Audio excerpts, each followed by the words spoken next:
Kayla Harkins, and today we're going to be talking about Israel. Have you ever heard of the Sermon on the Mount, Via Dolorosa, or Kasvel Yahud? Well, today I'm going to be taking you through the many places in Israel I feel that are important to visit when there. My grandparents' church is planning a trip to Israel to see the many places that Jesus has walked.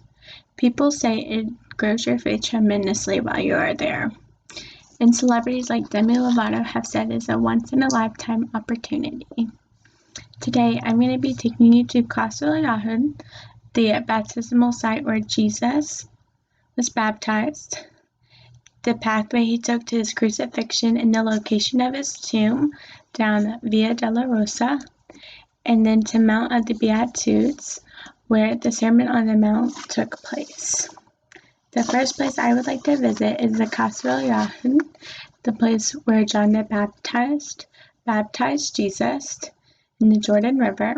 Now, according to a database source from Daily Telegraph in London, throughout history, the countries of Israel and Jordan have considered this place no man's land.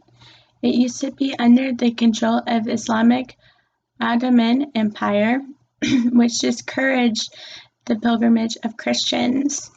In 1967, there was a 6-day war there between Israel and some of their neighboring countries, so there were some landmines there, but today it is now cleared and it is open for visitors to come visit.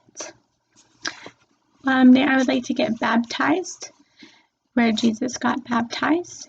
I think to me it would symbolize a new beginning and allow me to grow deeper into my faith.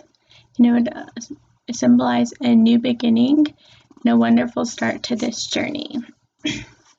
After I got baptized, I would like to visit where the Sermon on the Mount took place. According to SeeTheHolyLand.net, Mount Beatitude is a suggested location where the sermon took place. It does not say in the Bible the specific mountain, but it does say that it overlooked the Sea of Galilee, and this location does. In Matthew 5:1, Jesus saw the crowd and he went up to the mountainside and sat down.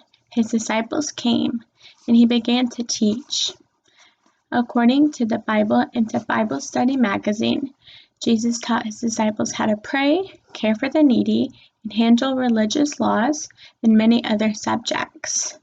This was documented as the longest sermon that he had taught. His disciples were taught the major ideals of Christian lifestyle. They were held to a higher standard than most people were.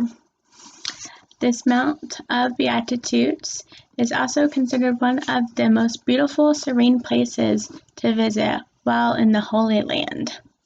There's also a beautiful church up there with great architecture. After visiting this location, I would go to see Via Dolorosa, where the path he took to his crucifixion, and to go see where his tomb is laid. I would go there on a Thursday, ideally, and then I would participate in the procession they have on a Friday. According to Janine Damani, in the official travel site of Jerusalem, every Friday at 3 o'clock they have a procession called the Way of the Cross, and it is led by the Franciscans. It begins at the Church of Flagellation and ends at the Church of Sepulchre. Along this pathway there are 14 stations.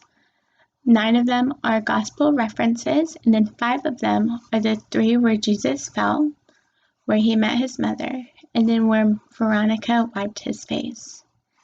Now the Holy Church of Sepulchre is known as the most of the serene places to visit in Christian faith. They also call it the most significant place. A lot of people really go and visit there when they go to Israel. This is where Jesus was laid to rest in his tomb. The church was built around it many years after. Visiting this place would be an honor, I would say, because I got to see where Jesus had died, where he was laid to rest, and where he rose again and ascended into heaven. In this speech, we learned the many different places that I consider to be important when visiting Israel. We got to see the spot where Jesus was baptized, where the Sermon on the Mount took place, in the church around his tomb, where he was laid to rest. As I go on this trip, I hope to grow in my faith tremendously, and I would also like to recommend that fellow Christians would go on this journey as well and grow in their faith and dive deeper. Thank you.